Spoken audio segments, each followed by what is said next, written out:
Students, इस video में हम कूलॉम्स लॉ पढ़ेंगे और कूलॉम्स लॉ को कूलॉम्स इनवर्स स्क्वायर लॉ क्यों कहते हैं हम ये देखेंगे। सबसे पहले हम इसकी कॉन्सेप्ट समझते हैं। कॉन्सेप्ट क्या है कूलॉम्स लॉ का। हम एक पॉइंट चार्ज के बारे में बात करते हैं। पॉइंट चार्ज है यहाँ पर एक पॉइंट ए पर।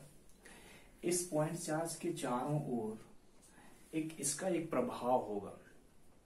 देखते हैं कि इसके प्रभाव क्षेत्र में एक और पॉइंट बी लेते हैं हम, और इस पॉइंट बी पर हम एक दूसरा पॉइंट चार्ज को रखते हैं यहाँ पर, और इसकी जो डिस्टेंस है पॉइंट चार्ज की वो है आर। ओके, ये जो पॉइंट चार्ज है इसके प्रभाव क्षेत्र के अंदर है, इसलिए ये कुछ फोर्स का एक्सपीरियंस करेगा, और वो जो फोर्स होता है उसको हम बोलते हैं इलेक्ट्रोस्टैटिक फोर्स।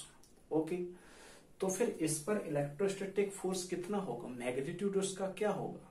तो हम सबसे पहले ये देखते हैं कि यदि ये प्लस चार्ज है और ये भी प्लस चार्ज है, तो ये दोनों प्लस चार्ज हैं, तो इन दोनों के बीच में एक रिपल्सिव फोर्स लगेगा, और वो जो फोर्स है उसकी डायरेक्शन होगी, वो जो दोनों पॉइंट चार्जों को ये एक लाइन ज्वाइन कर रही है इसके अलोंग होगी वो उसकी डायरेक्शन, फोर्स की डायरेक्शन। तो ये दोनों सेम चार्ज हैं तो इसकी डायरेक्शन ये होगी इलेक्ट्रोस्टैटिक फोर्स की डायरेक्शन, और इस फोर्स को हम बोलते हैं F21। F21 means force on second charge due to first charge. Okay, now अब अगर ये माइनस चार्ज होता और ये प्लस चार्ज होता तो ये चार्ज इसको अट्रैक्ट करता, तो फिर इसकी जो डायरेक्शन हो जाती इस दिशा में हो जाती, इस डायरेक्शन में होती, तो उसकी डायरेक्शन ऐसी होती, अट्रैक्टिव फोर्स लगने लगता है यहाँ पर। तो ये फिर क्या होता, सेकेंड पॉइंट पर सेकेंड चार्ज पर फोर्स फर्स्ट के कारण होता। अब ये भी तो इसके प्रभाव क्षेत्र के अंदर है, तो इस पे भी तो फोर्स लगेगा इसके कारण, तो वो भी इलेक्ट्रोस्टैटिक फोर्स होगा। तो हम देखते हैं उसके बारे में।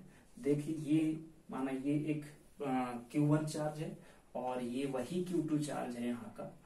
तो अब हम इसकी जो डिस्टेंस है वो है R। तो यदि दोनों ये सेम चार्ज है, लाइक चार्ज है, या तो प्लस प्लस हो सकता है या फिर माइनस माइनस हो सकता है, तो फिर ये इसको रिपेल करेगा। तो जो रिपल्सिव फोर्स होगा वो इस डायरेक्शन में होगा, और क्या होगा वो F फर्स्ट पर फोर्स ड्यू टू सेकेंड। अब यदि ये पॉजिटिव है और ये नेगेटिव है, तो ये इसको अट्रैक्ट करेगा, तो इसकी डायरेक्शन हो जाएगी F12। ये दोनों इलेक्ट्रोस्टैटिक फोर्स है। अब यहां हम देखते हैं कि एक पर फोर्स, फर्स्ट चार्ज जो इस पर फोर्स लगाता है जितना, उतना ही फोर्स ये इस पर लगाता है। मींस दोनों फोर्स F21 फोर्स या F12 फोर्स दोनों इक्वल होते हैं। तो यहां पर क्या हो जाएगा, F21 इक्वल F12, और हम माना उसको हम दूसरे F से प्रदर्शित करते हैं।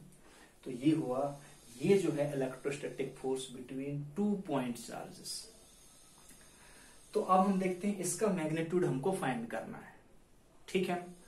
तो हम यहां पर देखते हैं कि सबसे पहले जो चार्ल्स कूलॉम थे वो सबसे पहले ये बताया हमको कि जो ये इलेक्ट्रोस्टैटिक फोर्स है दो पॉइंट चार्जों के बीच, उसका जो मैग्नीट्यूड है वो डायरेक्टली प्रोपोर्शनल होता है product of two point charges.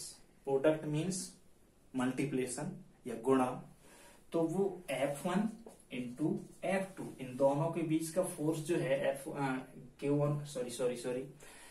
Q1 और Q2 के बीच का जो फोर्स है वो इलेक्ट्रोस्टैटिक फोर्स F, वो डायरेक्टली प्रोपोर्शनल होगा Q1 into Q2, means product of the magnitudes of two point charges. और ये फोर्स जो होगा अगेन वो inversely proportional to the distance between them, और डिस्टेंस क्या है उनके बीच का, R है। तो ये इनवर्सली प्रोपोर्शनल होगा ये इलेक्ट्रोस्टैटिक फोर्स। अब हम यहाँ पर इसको फर्स्ट इक्वेशन लेते हैं और इसको सेकेंड इक्वेशन लेते हैं, तो दोनों इक्वेशन को मिलाने पर जो F होगा वो F directly proportional will be Q1 Q2 upon R square. अब हम यहाँ पर देखते हैं जो प्रोपोर्शनलिटी है इसको हम चेंज करते हैं और यहाँ लगा देते हैं प्रोपोर्शनलिटी कांस्टेंट के। ये प्रोपोर्शनलिटी कांस्टेंट है, इसको हम कूलम्ब्स कांस्टेंट भी बोलते हैं। तो ये जो है इक्वेशन थर्ड होगा।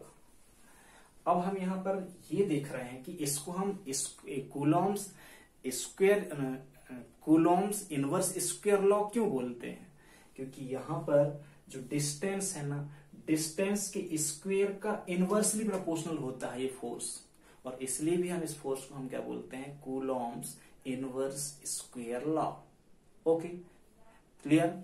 अब हम देखते हैं कि ये जो है इसकी वैल्यू क्या होती है। तो इसकी वैल्यू एसआई सिस्टम में K इक्वल 1/4 पाई एप्सिलॉन, और ये एप्सिलॉन क्या है, ये है परमिटिविटी ऑफ मीडियम।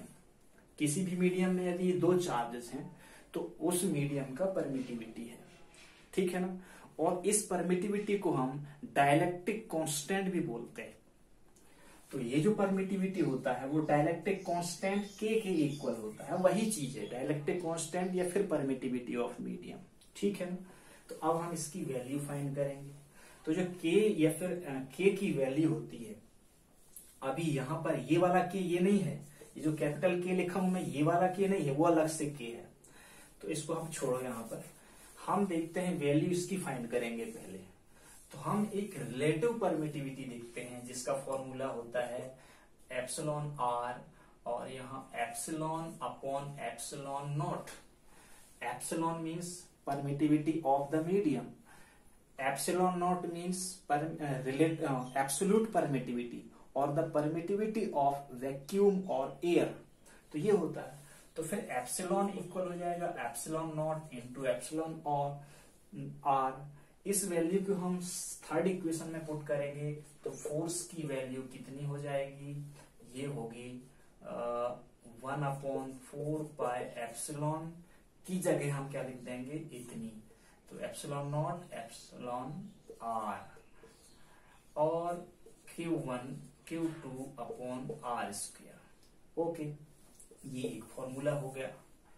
अब हम देखते हैं कि फॉर वैक्यूम और air K equal 1, sorry K नहीं, एप्सिलॉन R इक्वल 1। तो यहां पर हम देखते हैं फोर्स की वैल्यू क्या हो जाएगी, 1/4 pi epsilon naught Q1 Q2 upon R square. तो ये एक फॉर्मूला हो गया। इसको हम फोर्थ इक्वेशन देते हैं। तो ये हुआ। अब हम यहाँ पर ये देखते हैं कि ये 1/4 पाई एप्सिलॉन है, एप्सिलॉन नॉट है, ये भी एक कांस्टेंट है।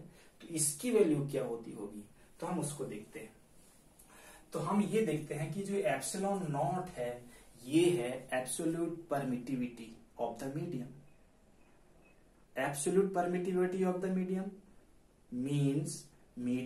मीन्स एब्सोल्यूट परमिटिविटी, जहां अगर वो मीडियम क्या है, एयर है या फिर वैक्यूम है, तो उसका परमिटिविटी है। तो इसको हम एब्सोल्यूट परमिटिविटी बोलते हैं। और इसकी जो वैल्यू होती है वो 8.854 इंटू 10⁻⁻12। और इसकी यूनिट क्या होगी, तो हम इसी फॉर्मूला से देखते हैं। ये कांस्टेंट और ये इसका हमको निकालना है। तो हम ये इधर ट्रांसफर करेंगे तो आर स्क्वायर यहाँ आ जाएगा और Q1 Q2 यहाँ आ जाएंगे। मीन्स यहाँ क्या बन जाएगा, 1/4 पाई एप्सिलॉन नॉट के इक्वल हो जाएगा F R square upon Q1 Q2। तो इससे हम ऐसा यूनिट फाइंड करेंगे तो न्यूटन मीटर स्क्वायर पर कूलॉम स्क्वायर हो जाएगी इसकी यूनिट। तो न्यूटन मीटर स्क्वायर पर कूलॉम स्क्वायर, तो ये इसकी यूनिट हो जाएगी। तो अब इनकी वैल्यू हम यहाँ पुट करें तो इसकी जो वैल्यू होगी 1/4 पाई एप्सिलॉन नॉट, या इसके इक्वल क्या है, वो के जो है यहाँ पर के, ये तो इसको हम के इक्वल भी लिख सकते हैं, स्मॉल के। और ये होगा 4 इंटू 3.14 वैल्यू ऑफ पाई, और ये एप्सिलॉन नॉट की वैल्यू है 8.854 इंटू 10⁻⁻12। अब इसकी जो वैल्यू आती है वो आती है 9×10�9। ओके, ये है के की वैल्यू या फिर इसके 1/4 पाई एप्सिलॉन नॉट की वैल्यू। तो फिर फोर्स जो इलेक्ट्रोस्टैटिक फोर्स है उसकी वैल्यू क्या होगी, ये होगी 9 इंटू 10⁻⁹ और यहाँ Q1 इसकी इस इक्वेशन पे हम वैल्यू रख रहे हैं इसकी Q1 Q2 upon R square. तो ये एक फॉर्मूला है और ये ओम्स लॉ का एक लास्ट फॉर्मूला है और हम न्यूमेरिकल करते हैं तो इसका यूज हम ज्यादातर यूज किया जाता है। ये इसका रहा। तो आई होप कि आप समझ गए होंगे इस इक्वेशन को क्लियरली और इस concept of the Coulomb's law को भी क्लियरली आप समझ गए होंगे। चलो थैंक्स।